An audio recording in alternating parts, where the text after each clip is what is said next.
નમસ્કાર મિત્રો, મારી યુટ્યુબ ચેનલમાં ફરી એકવાર આપનું હૃદયપૂર્વક સ્વાગત છે। આજનો ટોપિક છે મિત્રો કે સંડાસ કરતી વખતે એટલે કે પેટ સાફ કરતી વખતે માત્ર 10 સેકન્ડનો સમય લાગવો જોઈએ। આજકાલ તમે જુઓ, પેટ સાફ કરતી વખતે ઘણા બધા લોકોને, અમુક લોકોને 5 મિનિટનો સમય લાગે છે, અમુક લોકોને તો 10 મિનિટ જેટલો સમય લાગે છે। તો આવું કેમ થાય છે? અને આજકાલ તમે જુઓ તો મોટાભાગના લોકો પેટ સાફ થાય નિયમિત એના માટે રાત્રે દૂધ પીવે છે। ઘણા લોકો દૂધની અંદર અંજીર નાખીને પીવે છે, અમુક લોકો દૂધની અંદર કે પાણીની અંદર દિવેલ નાખીને પીવે છે, અમુક લોકો ઈસબગુલની ફાંકી કરે છે, તો અમુક લોકો કાયમ ચૂરણની ફાંકી કરે છે, તો ઘણા લોકો સવારે ઉઠીને ગરમ પાણી પીવે છે, તો અમુક લોકો બીડી પીવે છે। આમ લોકો પોતાનું પેટ નિયમિત સાફ થાય એના માટે જાત જાતના પ્રયોગો કરે છે, છતાં લોકોની કબજિયાત દૂર થતી નથી। છતાં એ લોકો વર્ષો સુધી કાયમ ચૂરણની ફાંકી કર્યા કરે છે કે નિયમિત એ લોકો ઈસબગુલની ફાંકી કરે છે। તો આવું કેમ થાય છે? માત્ર 10 સેકન્ડ જ આપણને લાગવા જોઈએ સ્ટૂલ પાસ થતી વખતે, એટલે કે મળ ત્યાગ કરવામાં 10 સેકન્ડનો સમય લાગવો જોઈએ। તમે જુઓ, જે કંઈ પશુ પક્ષીઓ હોય, ગાય હોય, ભેંસ હોય કે બળદ હોય, એ પશુ પક્ષીઓ રસ્તામાં જતા હોય કે ઉડતા હોય તો એ જ્યારે પણ સ્ટૂલ પાસ કરે છે એટલે કે મળ ત્યાગ કરે છે ત્યારે રસ્તાની અંદર ઊભા રહી અને ધડ ધડ ધડ ધડ કરી અને તરત જ ગાય હોય કે ભેંસ હોય તરત પોડલો કરે છે। એ માત્ર 10 કે 20 સેકન્ડમાં, 1 મિનિટ જેટલો પણ એમને સમય લાગતો નથી અને એ પશુ અને પક્ષીઓનું પેટ તરત સાફ થઈ જાય છે। માણસના શરીરની વાત કરીએ તો બાળક જ્યારે નાનું હોય છે, એનો જન્મ થાય છે, ત્યાં 2 કે 3 મહિનાનું હોય છે ત્યારે એનું પેટ સાફ કરતાં માત્ર 10 કે 20 સેકન્ડનો સમય લાગે છે, તરત જ એનું પેટ સાફ થઈ જાય છે। પરંતુ એ જ બાળક જ્યારે મોટું થાય છે અને દાળ ભાત શાક રોટલી અને જાત જાતના ફળો ખાતા શીખે છે અને શાકભાજી ખાતા જ્યારે શીખે છે ત્યારે એ જ બાળકને પેટ સાફ કરવા માટે 1 થી 2 મિનિટનો સમય લાગે છે। અને જેમ જેમ એ બાળક મોટું થાય છે, સમોસા, કચોરી, દાળવડા, બહારના પેકિંગવાળા તીખા તળેલા પદાર્થો, ચા સાથે બિસ્કિટ, બ્રેડ આ બધી ખાવાની શરૂઆત કરે છે ત્યારે એ જ બાળકને પેટ સાફ કરવા માટે 4 થી 5 મિનિટ જેટલો સમય લાગે છે। તો આવું કેમ થાય છે? તો માત્ર 10 સેકન્ડમાં આપણું પેટ સાફ કરવું હોય તો એના માટે શું કરવું જોઈએ? તો આજકાલ તમે જુઓ, ગમે તે માણસને આપણે પૂછીએ કે ભાઈ તમે સવારે શું કરો છો નાસ્તામાં, તો કે કંઈ નહીં, 1 કે 2 રકાબી ચા પીવું છું અને 2-3 બિસ્કિટ ખાઉં છું અથવા બ્રેડ અથવા ટોસ્ટ ખાઉં છું, બીજું કંઈ ખાતો નથી। ચા અને બિસ્કિટ અથવા બ્રેડ આપણે જે કંઈ ખાઈએ છીએ એ ધીમું ઝેર છે, છતાં લોકોને ટેવ પડી ગઈ છે, આદત પડી ગઈ છે, જેના કારણે આપણે એ વસ્તુ ખાઈએ છીએ। તો આપણું આ જે શરીર છે, એ બોડી છે, એ શરીર એવું કહે છે કે તમે જેવો માલ નાખશો એવું હું બિલ્ડિંગ ઊભી કરીશ, એટલે કે જેવો માલ વાપરીએ એ ટાઈપનું આપણું મકાન, બિલ્ડિંગ બને છે। આ શરીરરૂપી બિલ્ડિંગ બનાવવા માટે આપણે એની અંદર એવા બધા ઝેરીલા પદાર્થો, નકામો કચરો નાખીએ છીએ અને પછી આપણે આશા રાખીએ છીએ કે હું 80 વર્ષ કે 100 વર્ષ સુધી નિરોગી અને તંદુરસ્ત રહી શકું। કોઈ દિવસ આપણે રહેવાના નથી। કેમ? જ્યાં સુધી આપણી રહેણીકરણી અને ખાનપાનની અંદર આપણે ફેરફાર નહીં કરીએ ત્યાં સુધી આપણને રોગ થશે ને થશે, બીમારી આવશે ને આવશે આપણા શરીરની અંદર। કેમ? તો આજકાલ તમે જુઓ તો ભૂખ ના લાગી હોય છતાં આપણે ખાઈએ છીએ। તમે જુઓ, સવારે ઓફિસ જવું છે, મોડું થાય છે, ચલો ચા નાસ્તો કરી લો, અથવા ઘણા લોકોને 10 વાગે કે 11 વાગે નોકરી જવાનું હોય તો ભૂખ લાગે કે ના લાગે કે 10 કે 11 વાગે જમી લેવાનું। ઘણા લોકોને નોકરી કરતા હોય તો 12 વાગે રિસેસ પડે એટલે 12, સાડા 12 ભૂખ લાગી હોય કે ના લાગી હોય જમી લેવાનું। કોઈના રિસેપ્શનમાં, મેરેજમાં ગયા હોય ને બધા લોકો જમતા હોય, ભૂખ લાગી હોય કે ના લાગી હોય બધા જમે છે, હું પણ જમી લઉં। ઘરની અંદર આવીએ કે તરત જ ચલો ઘરે આવ્યા કંઈક નાસ્તો કરીએ કે જમી લઈએ, ભૂખ લાગી હોય કે ના લાગી હોય એનો જરા પણ આપણે વિચાર કરતા નથી। અથવા વધારે જમવાનું બની ગયું છે તો ફેંકી દેવું પડશે, લાવો જમી લઈએ। આમ આપણે ભૂખ ના લાગી હોય છતાં પણ આપણે ખોરાક લેવાનું બંધ કરતા નથી।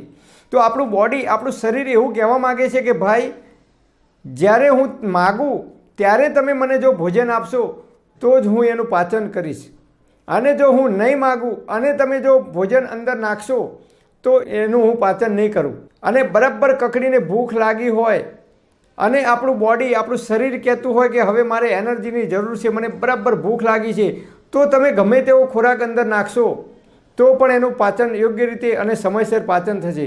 પણ જ્યાં સુધી આપણા શરીરને, આપણા બોડીને ભૂખ નથી લાગતી, આપણું શરીર, આપણું બોડી એમ નથી કહેતું કે મને ભૂખ લાગી છે કે મને તરસ લાગી છે, અને છતાં જો આપણે પાણી પીએ કે અંદર કંઈ પણ ખોરાક નાખીએ, નાસ્તો કરીએ કે ભોજન કરીએ તો સમજી લો કે કબજિયાત થવાની ને થવાની। ગમે તેટલી તમે દવાઓ ગળશો, કાયમ ચૂરણ આખી જિંદગી ફાંકશો, ઈસબગુલની ફાંકી કરશો કે દિવેલ પીશો, છતાં તમારી કબજિયાત ક્યારેય દૂર નહીં થાય, નહીં થાય ને નહીં થાય. કેમ નહીં થાય? તો ભૂખ લાગ્યા સિવાય ક્યારેય ખાવું નહીં. તમને દિવસમાં એક જ વાર ભૂખ લાગે તો એક જ વાર ભોજન કરો, 2 વાર કકડીને ભૂખ લાગે તો 2 વખત જ ભોજન કરો. પણ આપણને ટેવ પડી ગઈ છે, ભૂખ લાગી હોય કે ના લાગી હોય, કોઈના ઘરે મહેમાન ગતિ જઈએ તો ચા પી લેવાની, નાસ્તો કરી લેવાનો કે ભોજન કરવાનું. તો આ એક જ નિયમનું તમે પાલન કરશો કે જ્યાં સુધી આપણું બોડી, આપણું શરીર આપણને ના કે મને બરાબર કકડીને ભૂખ લાગી છે, હવે મને ભોજન આપો, ત્યાં સુધી ભોજન નહીં કરવાનું. તો જિંદગી જીવશો ત્યાં સુધી તમને કબજિયાત નહીં થાય. અને કબજિયાત નહીં થાય તો એસિડિટી નહીં થાય, પેટમાં અવળો કે હવળો ગેસ નહીં થાય, ડાયાબિટીસ નહીં થાય, હાઈ બીપી નહીં થાય, માથું નહીં દુખે, કે થાઇરોઇડનો પ્રોબ્લેમ નહીં આવે, યુરિક એસિડનો પ્રોબ્લેમ નહીં આવે, અરસ મસા ભગંદર કોઈ પણ પ્રકારની તમને બીમારી નહીં થાય. પણ જો ભૂખ લાગ્યા વગર તમે ખાવાનું ચાલુ રાખશો તો આમાંથી ગમે તે એક બીમારી તમને થશે ને થશે. કબજિયાત એ બધા જ રોગોનું મૂળ છે. એટલે જ્યાં સુધી શરીરમાં કકડીને ભૂખ ના લાગે બરાબર, ત્યાં સુધી કોઈ પણ વસ્તુ ખાવાની નહીં. આ એક જ નિયમનું જો આપણે પાલન કરીશું તો જિંદગી જીવીશું ત્યાં સુધી શરીરની અંદર કોઈ પણ પ્રકારની બીમારી, કોઈ પણ પ્રકારનો રોગ આપણને નહીં થઈ શકે.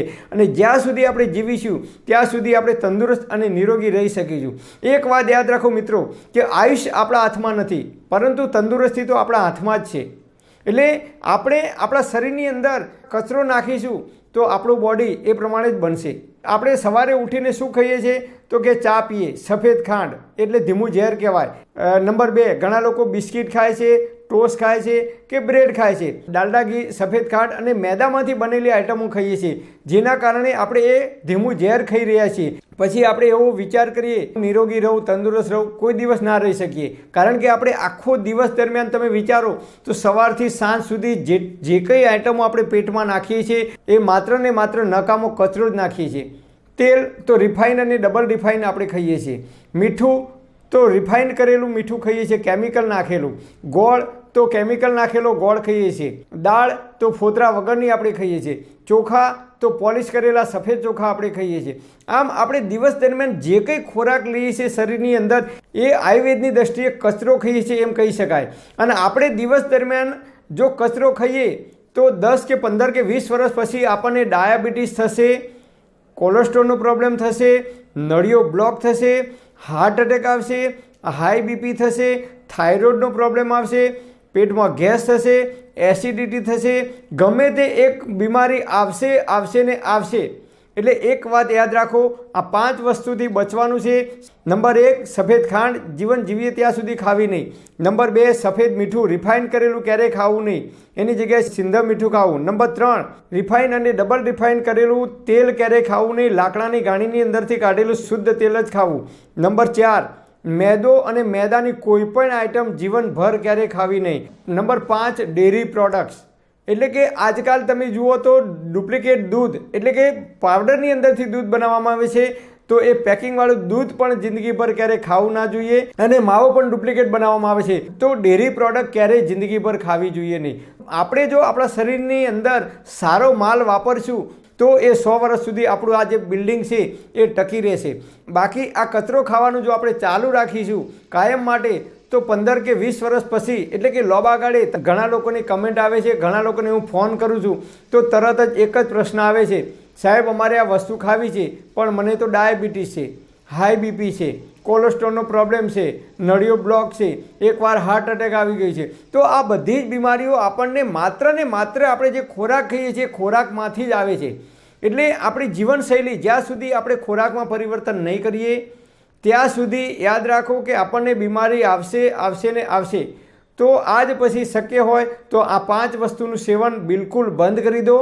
ગાયનું કે ભેંસનું તાજું દૂધ તમને મળે તો એ તાજું દૂધ વાપરવાનો આગ્રહ રાખો. અને ઘરે બનાવેલી જ મીઠાઈઓ ખાવાનું રાખો. બહારથી જે માવો મળે છે કે માવાની મીઠાઈ મળે છે કે તૈયાર મીઠાઈઓ મળે છે એ જિંદગીમાં જીવો ત્યાં સુધી ખાવી નહીં. જો તમે આટલું જ ધ્યાન રાખશો તો જ્યાં સુધી તમે જીવન જીવશો ત્યાં સુધી તમારું શરીર તંદુરસ્ત અને નિરોગી રહેશે. કારણ કે ઈશ્વરે પરમાત્માએ એટલી અદ્ભુત રચના કરી છે આપણા શરીરની અંદર કે આપણું શરીર ક્યારેય બીમાર ના પડી શકે. પરંતુ આપણે એવો ખોરાક ખાઈએ છીએ, એવો કચરો શરીરમાં સવારથી સાંજ સુધી નાખીએ છીએ જેના કારણે સમય આવે ત્યારે આપણને અનેક પ્રકારની બીમારીઓનો સામનો કરવો પડે છે. તો આ રીતે આપણે જો ખોરાકની અંદર પરિવર્તન કરીશું અને જીવનશૈલીમાં પરિવર્તન કરીશું, જ્યાં સુધી આપણને કકડીને ભૂખ ના લાગે ત્યાં સુધી કોઈ પણ વસ્તુ આપણે પેટમાં નહીં નાખીએ, ખાવાનું નહીં કે નાસ્તો પણ કરવાનો નહીં, તો જ્યાં સુધી જીવીશું ત્યાં સુધી આપણે તંદુરસ્ત અને નિરોગી રહી શકીશું. પરમપિતા પરમાત્મા આપ સર્વેને તંદુરસ્ત અને નિરોગી રાખે એવી હૃદયપૂર્વક મારી પ્રાર્થના. Thanks for watching my video. Thank you.